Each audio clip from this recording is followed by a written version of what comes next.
I'm Sophie D'Souza and welcome to my channel, Sophie Stained Glass.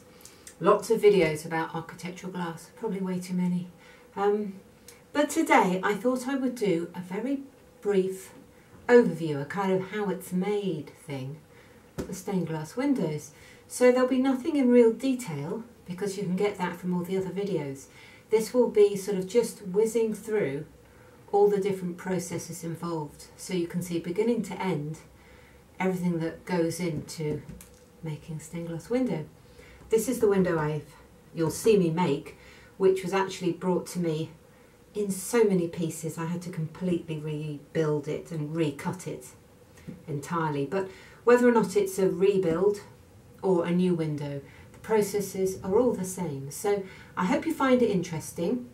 Don't forget to like, comment and subscribe. And if you have any questions or queries, let me know. I'll try and help. Thank you. So I'm sure you can see here I am preparing to take a rubbing of the window so that I can keep a record of the pattern before I dismantle it.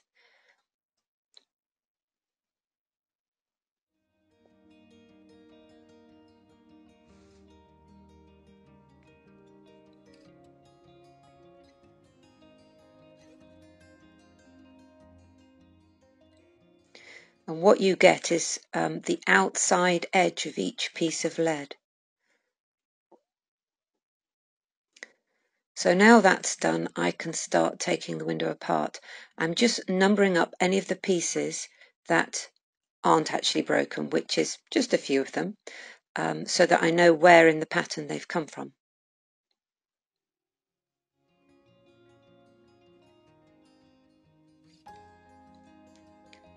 It's quite a delicate process, this, because you need sort of controlled force. It's quite tricky sometimes getting the glass out of the lead, but if you pull too hard you'll break it. And there's lots of sharp pointy bits, so you have to be a bit careful. Now I'm marking in the heart of the lead so that I have a cutting pattern, because my rubbing only gives me the outside edge. So now I have to cut just about every piece of this window. So I've got quite a good match. This is Antique Cathedral. The window was delivered to me with the rough side or the textured side up, and so I kept it that way. Normally I would flip a window over and I would build it with the smooth side up because you need to cut the glass with the smooth side up. So because the rough side is up on this window, I mark it all out with the rough side of my new glass up, and then when I cut it I flip it over, so I'm actually cutting on the smooth side.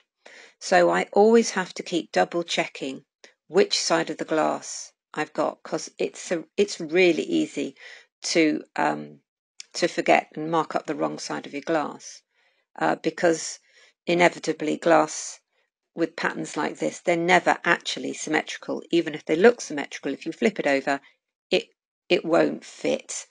It's got to be the way you've traced the pattern.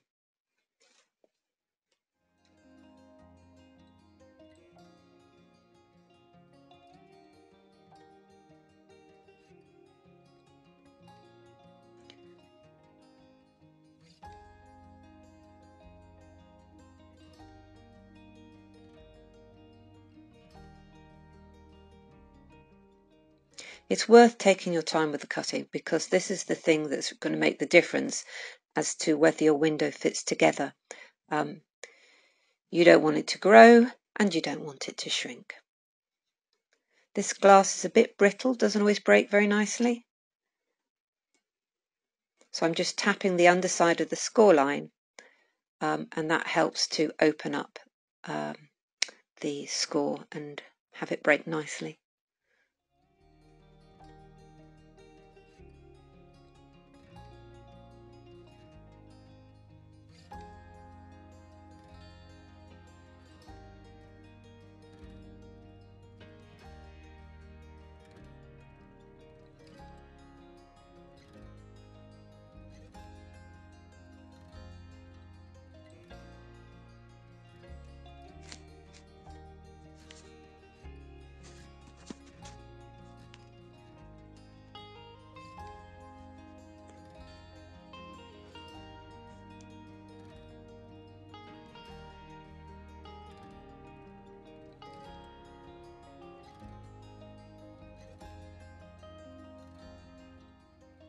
and there I am flipping it over again so that I've got the textured side up. So I'm numbering as I go, as all the pieces are pretty much identical.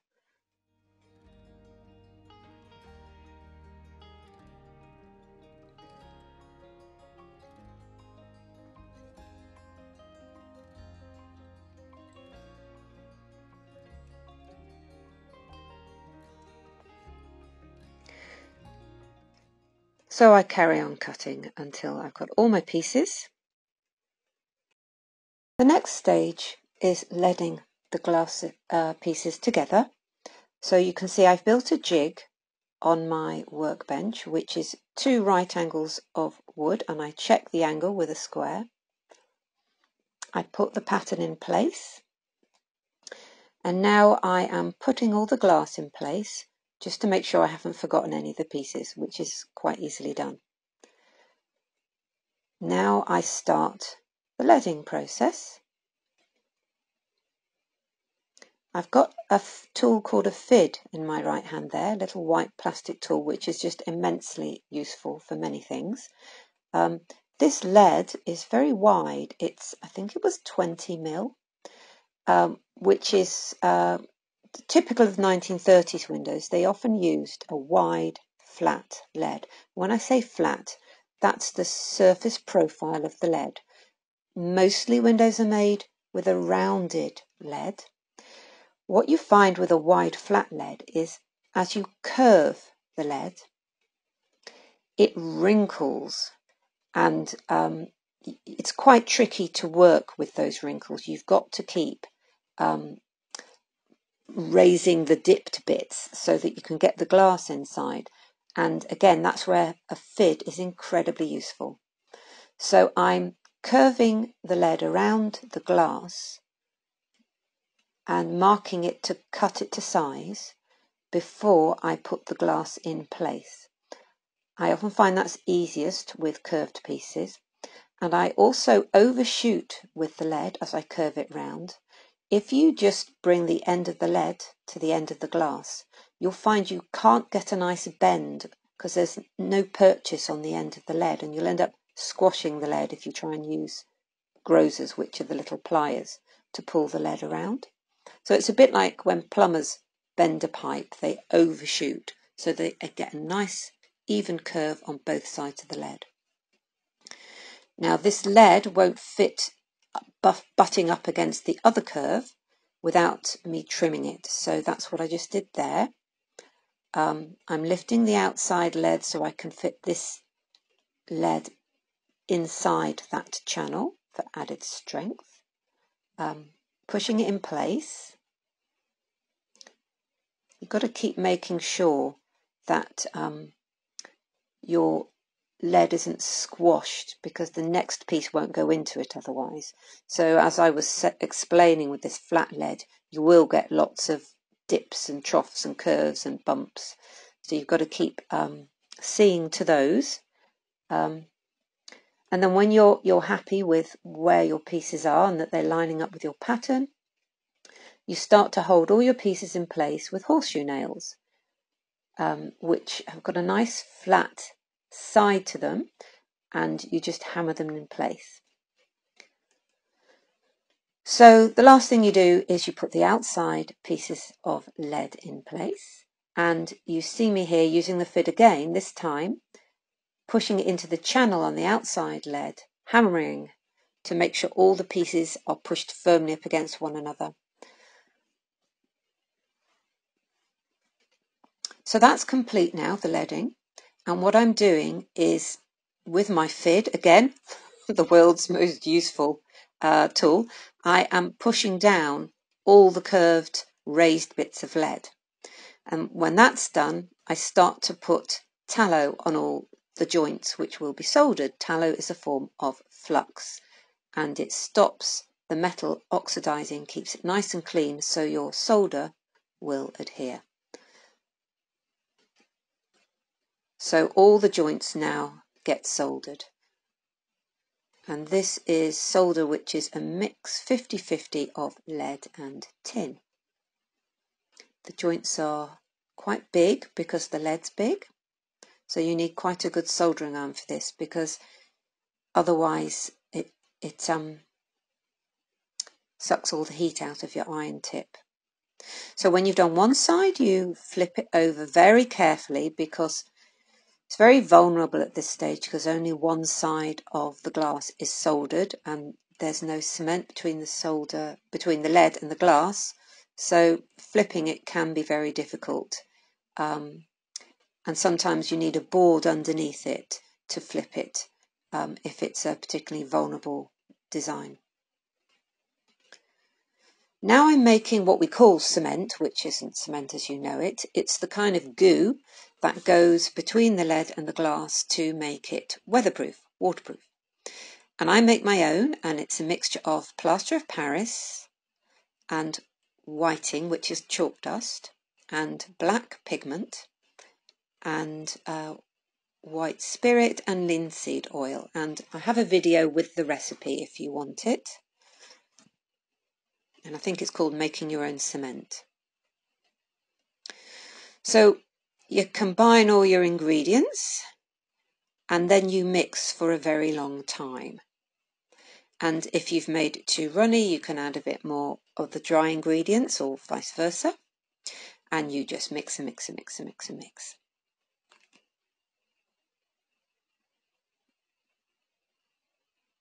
So when you've got a nice sort of ploppy goo,